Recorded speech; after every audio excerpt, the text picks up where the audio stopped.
my channel. My name is Amelia. For those who don't know me, I upload weekly vlogs, lifestyle videos, book videos, especially right now. So it's really hot. My fan is on, so if you can hear that noise, my fan is on. I don't want to turn it off because it is, I don't know what the temperature is today, but oh my god, is it hot. It was 26 degrees. It's so hot, so my fan isn't going off for this video. I am very sorry if it annoys you, but it's that or I die of heat exhaustion right now. My nose is playing up because of the heat. Not COVID, because I'm over that now. I don't know why my nose always does this in this weather. I've taken hay fever tablets.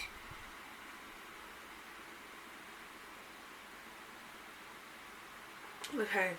Anyway, before we get into this video, I do hope you enjoy this video. If you do, please give it a thumbs up, please comment down below, please subscribe, please check out my social medias, including my TikTok and my Instagram.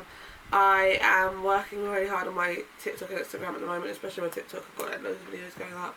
And they're really mainly theatre or book based, because obviously I love theatre and I love reading at the moment, so they're the two things my TikTok is solely based on right now, so please go check it out if you like anything to do with that.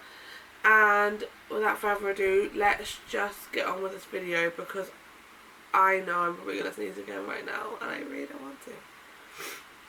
I have got a cup of tea because I need caffeine and I didn't want coffee, so I made a cup of tea. I'm really getting into the tea phase right now. I'm not saying I wasn't a fan of tea, I just wasn't a massive fan of tea until recently. Not sure why. Anyway, today I am here with my rest of the year TBR. So these are books that I want to at least read by the end of the year. I will hopefully get to other ones as well, but these are the ones I really want to read and finish this year. Before the year is out, we have what, 4.5 months left of the year before we are in 2023. And 2023 is going to be a busy year for me, like, for sure. I don't know what the plans I've got, so you know, I also know that I'm going to want to buy a load of more books next year. I am also getting the next Colin Hoover book. It starts with us coming in October. I want the Kaylee, the new Taylor Jekyll Reid book as well. So, but I've got to justify this. I've got to get through some of my books. Like I think I'm a bit more of an avid reader now than I was at the beginning of the year. So I've got 12 books here that I want to get through before the year is out. Which I think is very much doable. I've got through 25 books this year so far, which is, for me, it's great. But, however, I did actually film this video a couple of days ago, and I put The Girl on Nine series in there, and I started reading that, and I just couldn't read it. It put me in a reading slump, and I was like, you know what, I'm taking it off. If I want to read it, I'll read it, or I'm going to give it to charity, I'm not sure. But I have a bunch of books here too. I'm kind of mid-reading, so let's just get on with it. So we'll start with the book I'm currently reading at the moment because it just makes sense, and it is Archer's Voice. This book, I've read 5 chapters. I'm on the 6th chapter, and I took it with me to London when I went to London yesterday, because like the journey, the sitting around waiting for the shows to start, and it was just easier. So I read 5 chapters, and it's really good. Like, I'm hooked already. Like, I really enjoy it. So this is the first book. This is about, I'll just read you the back of the plot. Because I wanted to lose myself in a small town of Pelion, Maine, to forget everything I had left behind. The sound of rain, the blood, the coldness of a gun against my skin. For 6 months, oh, sorry. And this is story to Jen. For 6 months, each breath has been a reminder that I survived and my dad didn't. I'm almost safe again.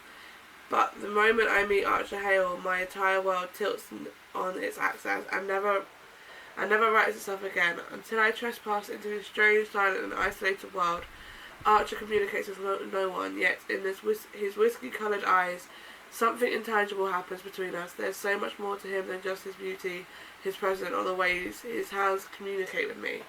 On me. But this town is mirrored in secrets and betrayals, and Archer is the explosive centre of it all. So much passion and so much hurt, but it's in Archer's silence that we might just find what we need to heal and to live. and it just is really good. The next book is another one I started reading. I started reading it for my 24-hour reading vlog that recently went up, and then I stopped because I was kind of in a reading slump from it as well. But it is Bridgerton, The Duke and I do want to finish it because I do love the series, and it is a good book. I just think I had COVID at the time and my energy levels were low, and I was forcing myself to read it, and I think that put me into a reading slump because I was forcing myself to read when I shouldn't have. I should just not. So I want to finish this book. I don't know if it's going to be the next book I read after Archie's Voice, we'll see. But this is like a fake dating trope. The next one is Malibu Rising by Taylor Jenkins Reid. I'm just trying to get through her books, you know. I've got maybe another life to read, but that's not on my to-do now. I've read 3 of her books now, and they're all so good. I read One True Loves, which was so different to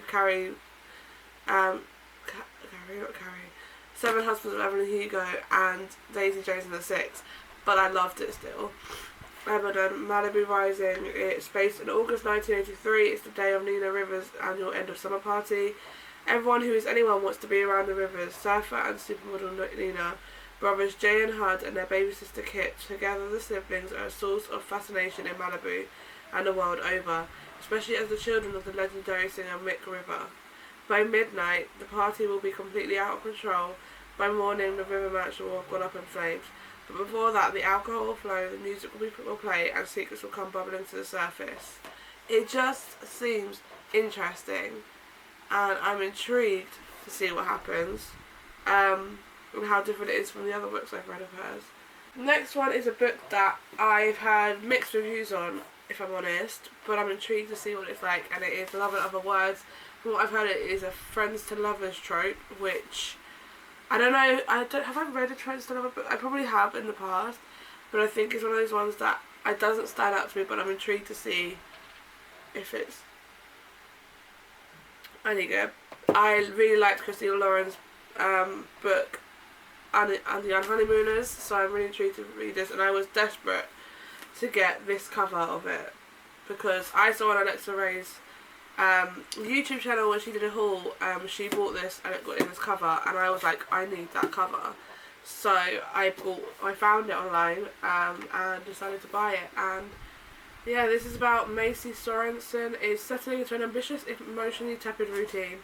Work hard as a new pediatrics resident. Oh my god. Plan her wedding to an older, financially secure man. Keep her head down and heart tucked away. But when she runs into Elliot Petropoulos, the first and only love of her life, the careful bubble she's constructed begins to dissolve. Once upon a time, Elliot was Macy's entire world, growing from her gangly, bookish friend into the man who coaxed her heart open again, only to break it on the very night he declared his love for her. Told in alternating timelines between then and now, teenage Elliot and Macy grow from friends to much more, spending weekends and lazy summers together in a house outside San Francisco, devouring books, sharing favourite words, and talking through their growing pains and triumphs. As adults, they both become strangers to one another until their chance reunion.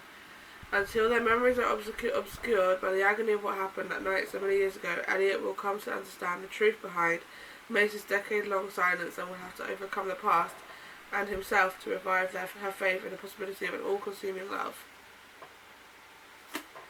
I'm actually really excited to read this. It sounds really good.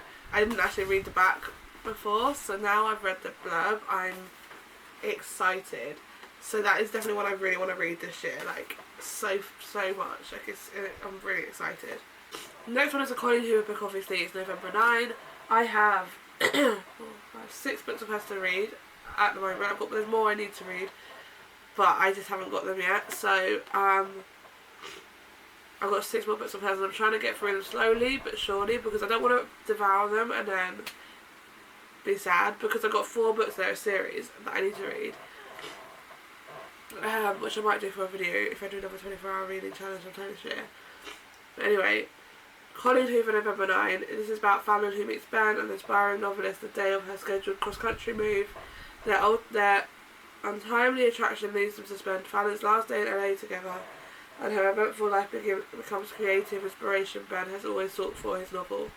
Over time, and amidst the various relationships and tribulations of their own separate lives, they continue to meet on the same dates every year, until one day Fallon becomes unsure if Ben has been telling her the truth or fabricating a perfect reality for the sake of the ultimate plot twist.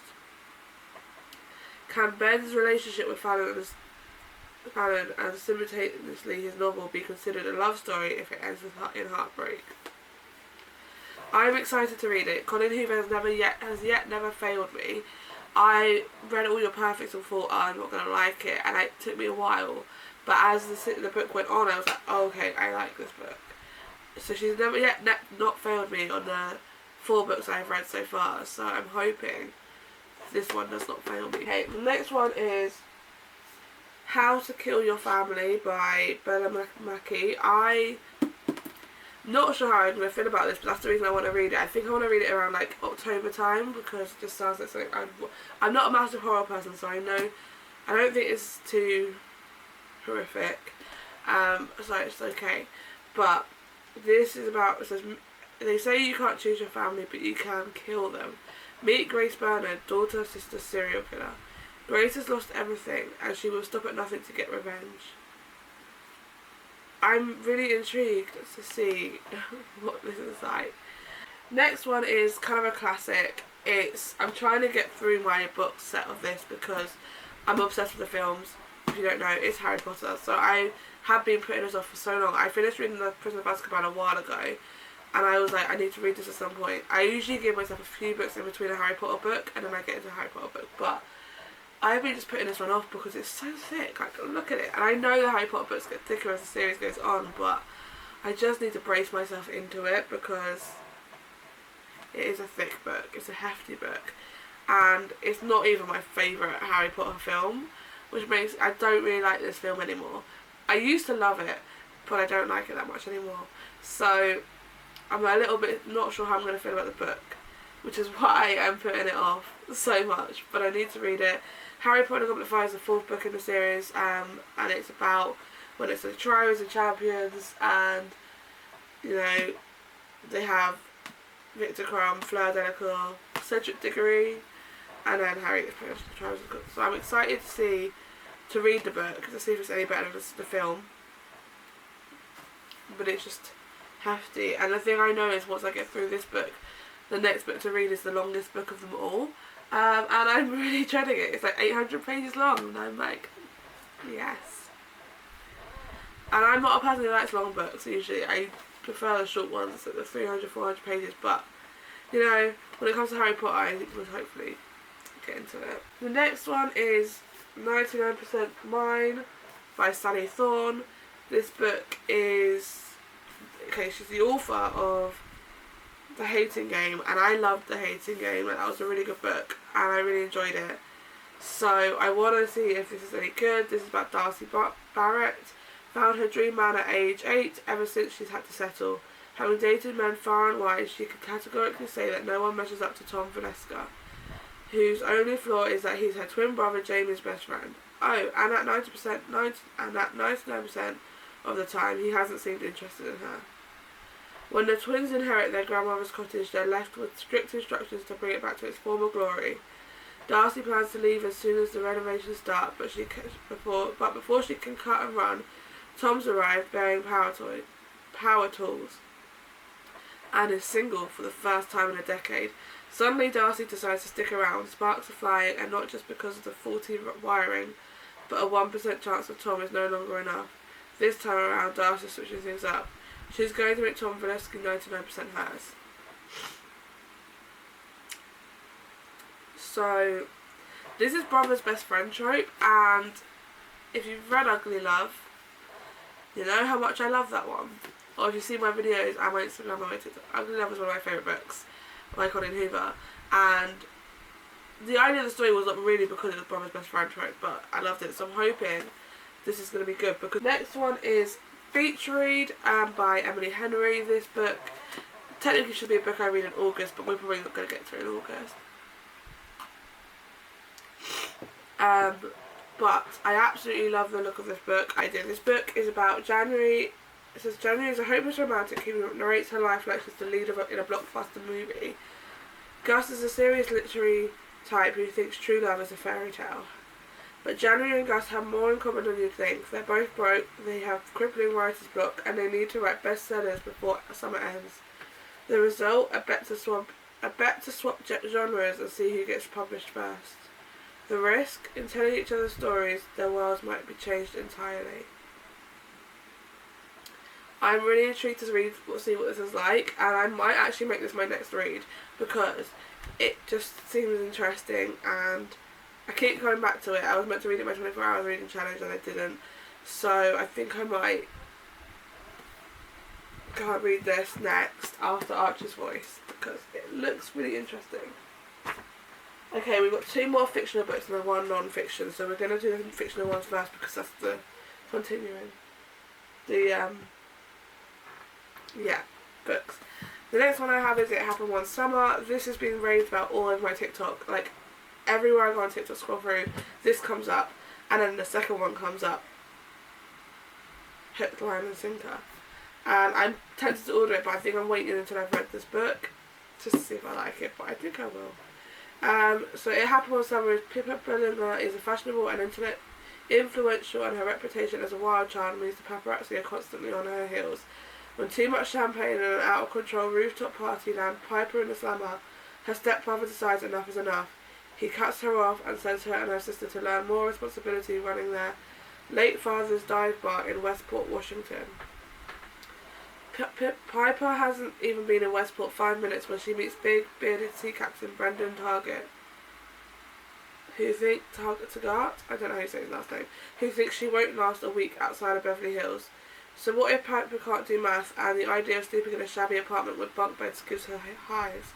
How bad could it really be? She's determined to show her stepfather and the hot, grumpy local that she's more than just a pretty face. Except it's a small town, and everywhere she turns she bumps into Brendan. The fun-loving socialite and the gruff fisherman are polar opposites, but there's an undeniable attraction similar between them. Piper doesn't want any distractions, especially feelings for a man who sails off into the sunset for weeks at a time. Yet, as she reconnects with her past and begins to feel at home in Westport, Piper starts to wonder if the cold, glamorous life she knew is what she truly wants. LA is calling her name, but Brendan and this town, full of memories, may have caught her heart. And it's really giving me Gilmore Girls vibes, like Luke and Lorelai. Like, I just love it, and I just think this is going to be, like, a really good book, and I cannot wait to read it. Like, I genuinely cannot wait to read it. I've got, like, it's a very ambitious TBR in some ways, but I think I can get through it, but I really like the look of this book. And then another one that has been hyped up on TikTok since I got obsessed with Book Talk, Spanish Love Deception. It has been hyped up about so many times, and this has been as hyped up as Love Hypothesis was. I loved Love Hypothesis, it was just so good. So I'm really hoping I'm going to like this. This is fake dating, but I'm just intrigued. So, this is what the back says.